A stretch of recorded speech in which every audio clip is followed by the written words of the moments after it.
राम इष्ट प्रेमी, इतना ही मन दौड़ाने का स्थान है हमारा। इसके अलावा अन्य सब निषेध है। जहां हमारा मन परम सुख में डूबेगा वो यही स्थान है।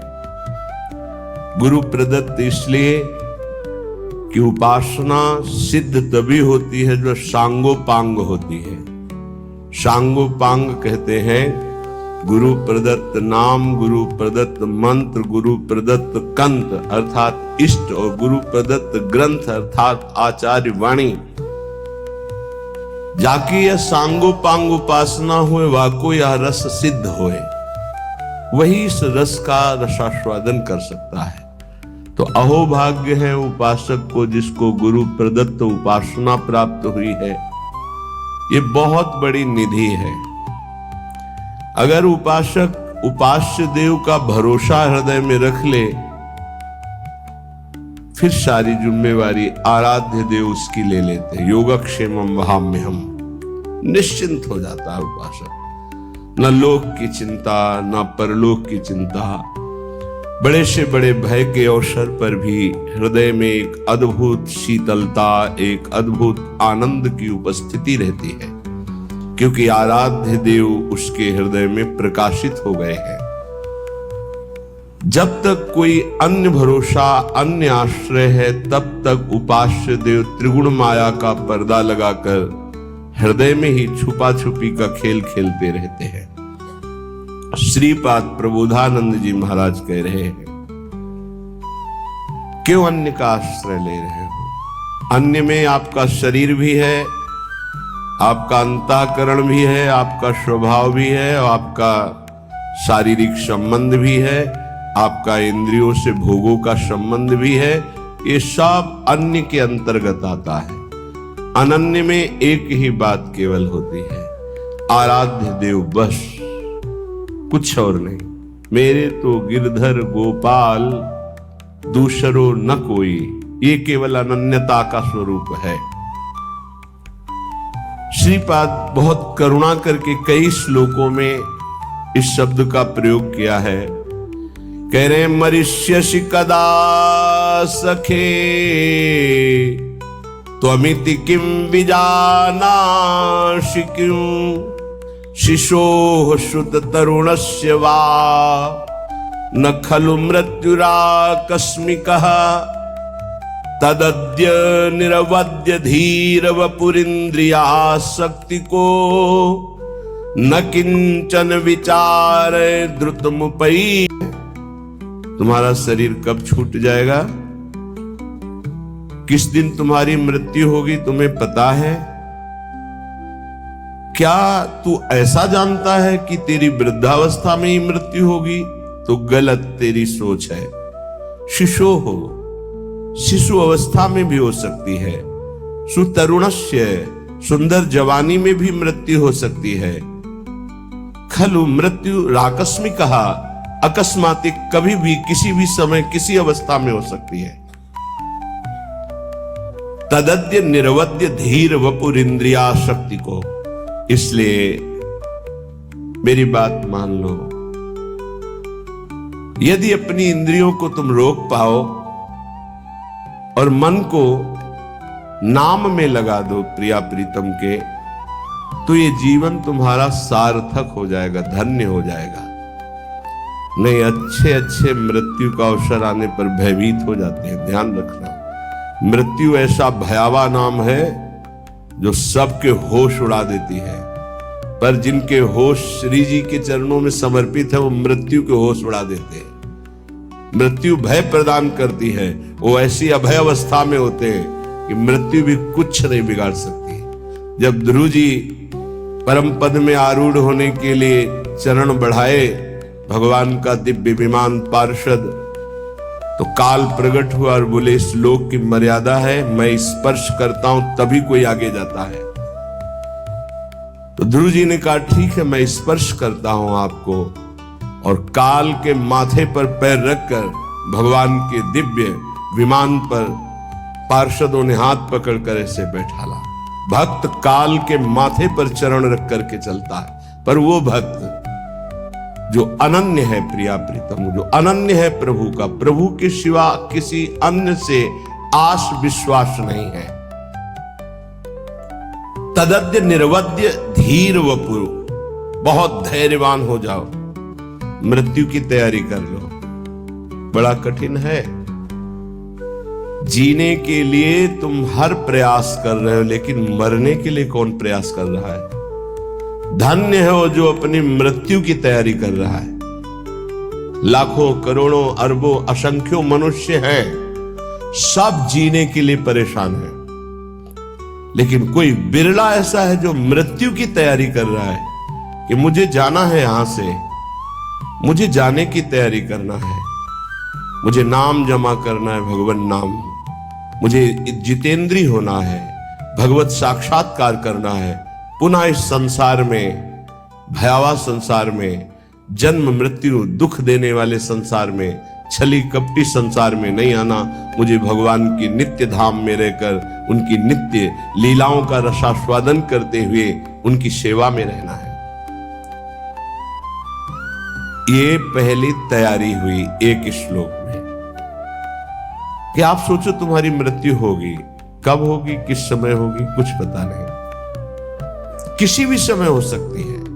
खलु मृत्यु आकस्मिक अकस्मातिक, तुम्हें पता भी नहीं चलेगा।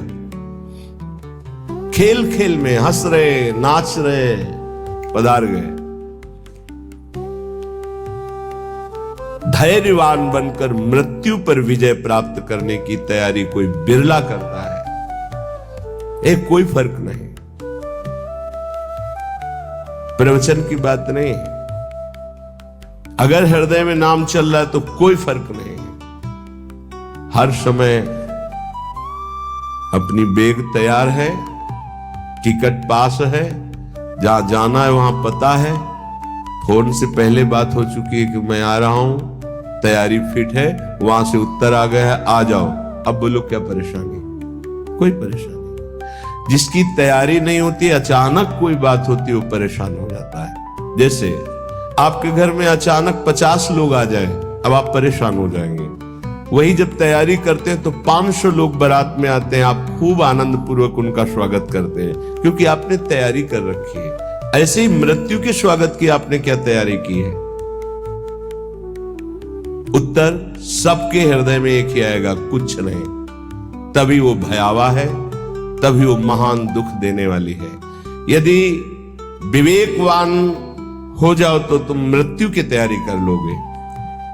वो आखिरी तैयारी गुरु कृपा से होती है, और जिसने वो तैयारी कर ली वो निर्भय हो गया, निश्चिंत हो गया, निःशोक हो गया। ये तैयारी हम क्यों नहीं कर पाते? क्योंकि हमें यहां सब कुछ प्रिय लग रहा है।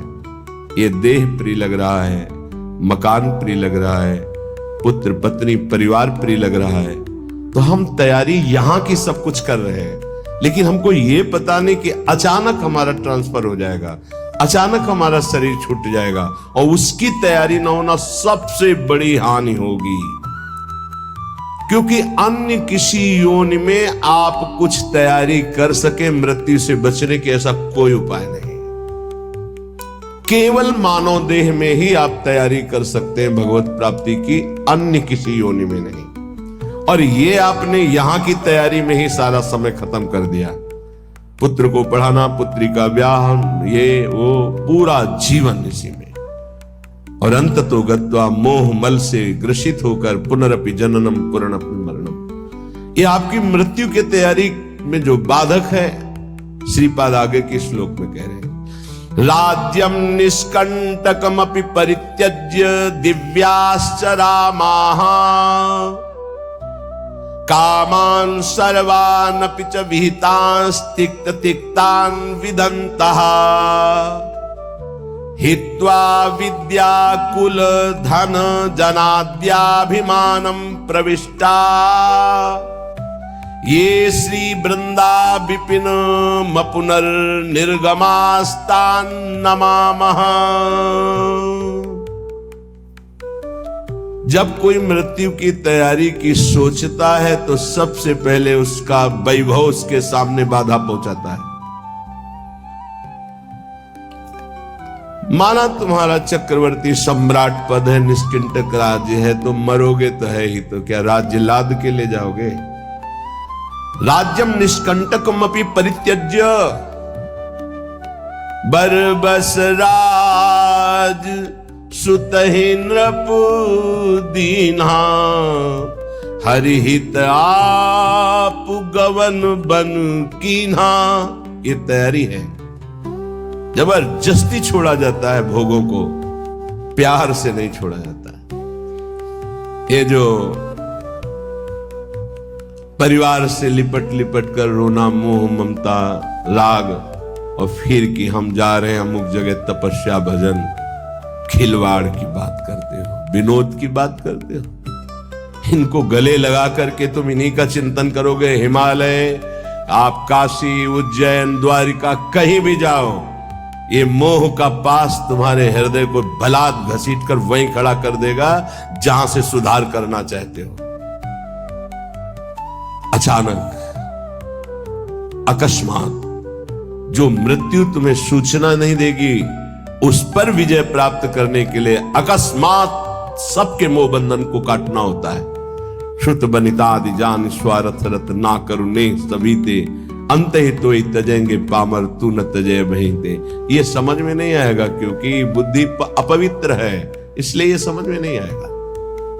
कह रहे हैं शायद समझ में आएगा। जाना है राज्यम निष्कंटकमपि परित्यज्य दिव्याश्चरामाः।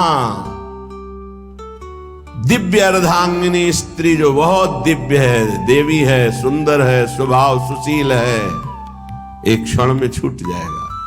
तुम्हारा राज्य वैभव एक क्षण में छूट जाएगा। कर्मान, जितने भी कर्म तुम कर रहे हो शुभ या अशुभ, कामान, जितनी कामनाएं कर रहे हो, सर्वान पिच विहितास तिक्त तिक्तान विदंता, ये सब कड़वा है, सुख देने वाला नहीं है। क्या करो?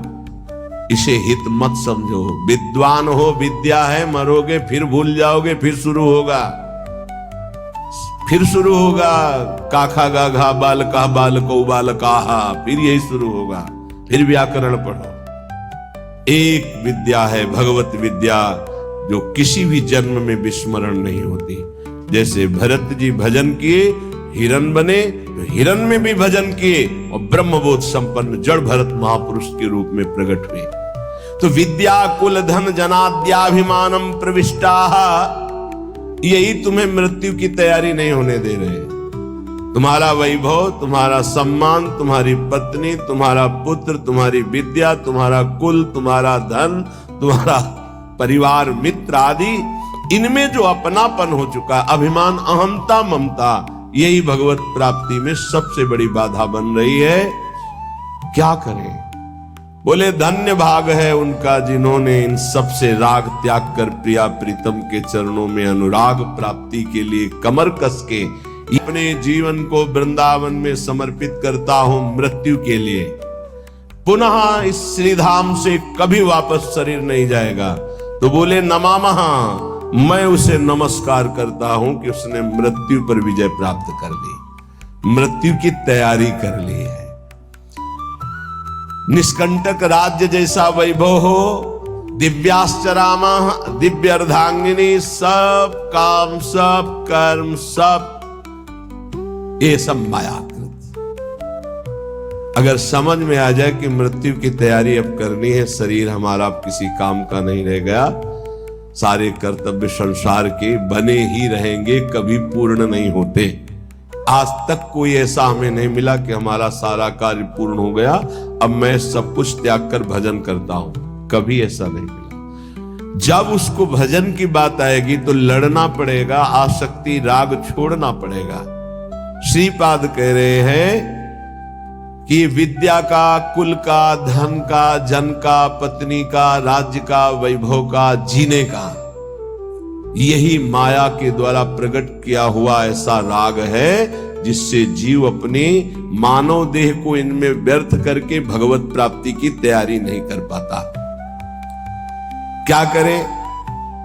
बोले राधा कृष्णौ परम रणिनौ कुर्वतः सर्वतः श्री विष्णोर्धाम्ना स्फुरद्दति महानंद वृंदावन स्थान। भगवान विष्णु के परम धाम है क्षीर सागर, वैकुंठ धाम और भी बहुत से भगवान के निज धाम है। इन सब में महामहिम जहां अधिक प्रेम रस की स्फूर्ति होती है, बड़ा रसमय स्वरूप। विष्णु का तात्पर्य होता है व्यापक तत्व। विष्णु किसी एक का नाम नहीं है, विष्णु का तात्पर्य होता है व्यापक तत्व। जो उस तत्व स्वरूप भगवान है उनके बड़े धाम है। उन्हीं का कैलाश है, वही शिव रूप में है, वही ब्रह्म धाम में है, वही क्षीर सागर में है, वही वैकुंठ धाम में है। बोले उन्हीं परम तत्व का एक बड़ा रसमय धाम है जहां प्रेम की अत्यंत अधिकता है, उसका नाम वृंदावन धाम है। और वहां जो परम तत्व दो रूपों में खेल रहा है, रसो या परमानंद एक द्विधा सदा। जो रस परमानंद में तत्व है वो एक होते हुए द्विधा दो रूपों में खेल रहा है, श्यामा श्याम के रूप में। राधा कृष्णो परम मृणिनो कुर्वतः सर्वतः श्री विष्णुर्धाम्ना स्फुरद्दति महानंद वृंदावन स्थान। बड़ी महिमा की बात कह रहे हैं। यदि आपको श्रीधाम वृंदावन आने को मिल गया, श्रीधाम वृंदावन का परिचय मिल गया, अब तुम्हें यहां ऐसे रहना है। अगर रहने को मिल जाए आजीवन, तो कह रहे जंतुन हंतुम विरचित कृति नप्युरूप प्रेम भाजो। चाहे वो मेरे को अंग अंग काट दे तो भी मैं नहीं जाऊंगा वृंदावन से।